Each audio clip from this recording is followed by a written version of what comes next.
All right. A moment ago, I presented some novels I wanted to review because it's October. I started to reread this from high school, and I realized that it's not exactly the type of storyline I really wanted to address. I got suggested this novel from a friend, but as you can see, it's not exactly a quick read. The irony, though, is that it actually is. It actually is a quick read because there's a lot of dialogue. But um, we'll see. That was in French,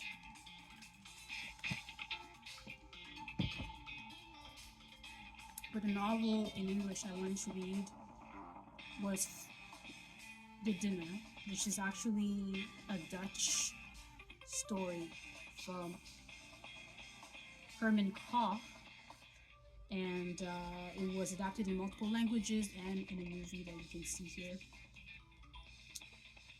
Definitely worth your time. This is a fiction. Wait, sorry. This is a fiction novel, but this is a complete book written by Eric Holtz-Gimenez. He's the director of the Institute for Food and Development Policy, known as Food First, a people tank dedicated to ending the injustice that causes hunger. Um, it's been very well reviewed, and basically it addresses the understanding of the political economy of what we eat. If I go very briefly, there should be a few chapters. Yes. So we have Introduction. Do foodies need to understand capitalism? 1. How our capitalist food system came to be. 2. Food, a special commodity. 3. Land and property. 4. Capitalism, food, and agriculture. 5. Power and privilege in the food system. Gender, race, and class. 6. Food capitalism, crises, and solutions. And the conclusion, changing everything, food capitalism and the challenges of our time. There's a glossary, notes, and index. And then when it comes to this novel, we have The Dinner, and it goes with aperitif. In this chapter is within that. Then there's, I'm so sorry, 6, 7, appetizer. Then there's chapter 8, 9,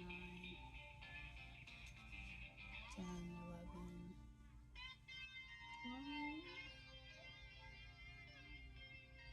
12, 13, 14, 16, 17. Did I skip something? 18, 19. They must be a more efficient way. There's no way. There's over 46 chapters. Oh my god.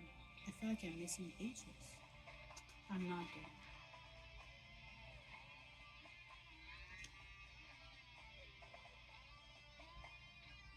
This song that you're hearing in the background is Eager Death with Steve Vai and Polyphia, which is like a metal band technically. It's not exactly nice to hear at this time, isn't it? I'm so sorry, bro.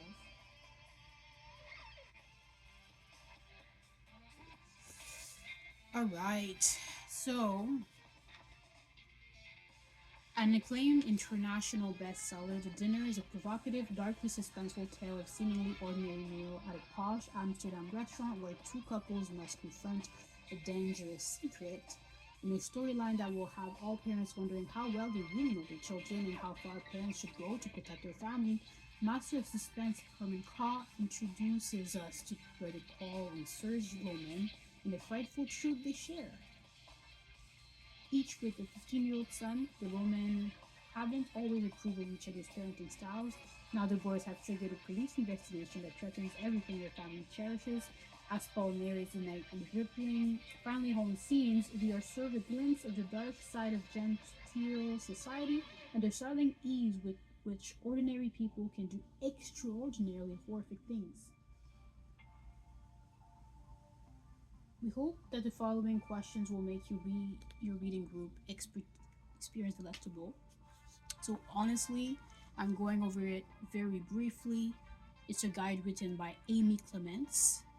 So the question for discussions as a reader's guide: how did your opinion of Paul and Serge shift throughout the novel? How might the storyline have unfolded if it had been told from a murder's point of view, for example? In what way do the course of a meal, from aperitif to digestif, echo the experience of savoring a suspenseful novel? As a waiter described each delicacy in the dinner, did the food appeal to you, or did you share Paul's belief that it was pretentious? What do you think of the sympathy Paul and Claire feel for their son? As a parent, how far would you go to defend your child? Do Michel and Rick represent the indifference of their generation, or are teenagers more socially conscious of the information in the information age? How much influence do Claire and Babette have over their husbands? How do they define good mothering? I only have two hands. 6. The novel opens with Paul commentary on how much Serge irritates him. What accounts for their attitudes towards each other? Do Paul animosity run deeper than typical sibling rivalry? 7. Discuss Paul and Serge career path. What does it take to succeed in politics compared with succeeding in the classroom? And what skills do the Roman brothers share? 8. Ultimately, who is to blame for the homeless woman's death? What does the novel indicate about the responsibility or irresponsibility of the upper class, and what separates sympathetic souls from heartless ones? 9.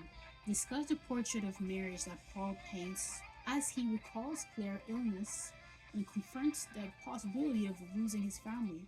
Why is Claire so protective of Paul, and what keeps their relationship going? 10. In chapter 30, we see the details of Paul's approach to history and humanity as you watch him lose his teaching job. Did you perceive him as someone who is ill or simply selfish or rational? 11. What does the story of cousin Michel and Rick say about nature versus nurture, and how do you think Beau and Faso sees his adoptive family? What have they taught him about getting ahead? 12. How did you react to Claire and Michelle's solutions? And lastly, 13. What commentary does the novel offer about the author's homeland? What aspect of the dinner would change if it were set in Washington, D.C. rather than the Mercury's? And there's an interview within this book, but then the chapters, as I said, there's like 40 chapters. And for some reason, the first page not really has what to expect. But I kind of like the fact that you genuinely have to go through it like a meal. Like you can't really skip steps. Like I know that after the aperitif, there's appetizers and whatnot. But when it comes to actually finding the page, you actually have to go through the story. So that's pretty cool.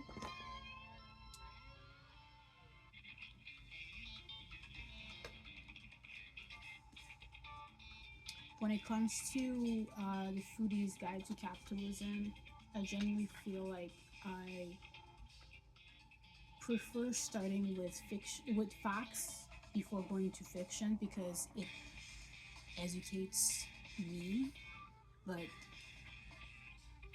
it also clarifies things as a reader that becomes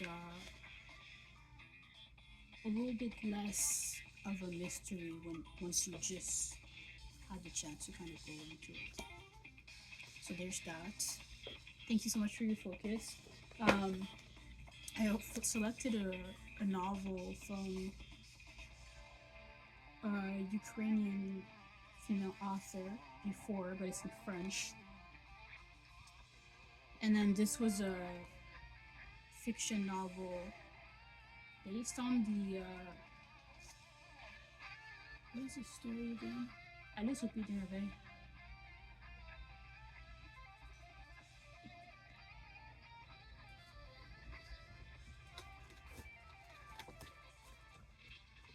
Oh, can I do it?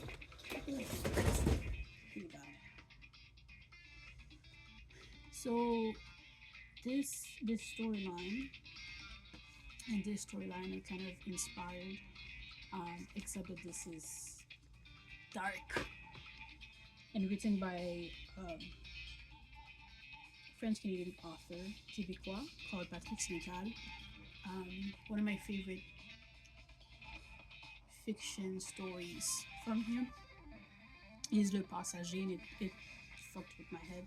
I actually gave that title to a friend of mine to read, so it reminds me that I should reach out to her to see how she's doing and what she thinks. If she actually did read it, or she was traumatized and that's why she doesn't talk to me no more. I don't know.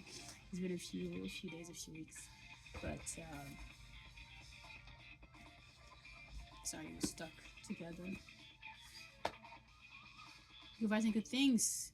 Anyway, it's gonna be a read, reflect, restart session. I think you never really lose by investing time in reading something. And that being said, I wish you patience within your process, compassion within your progress. You got this. One page, one article, one line at a time.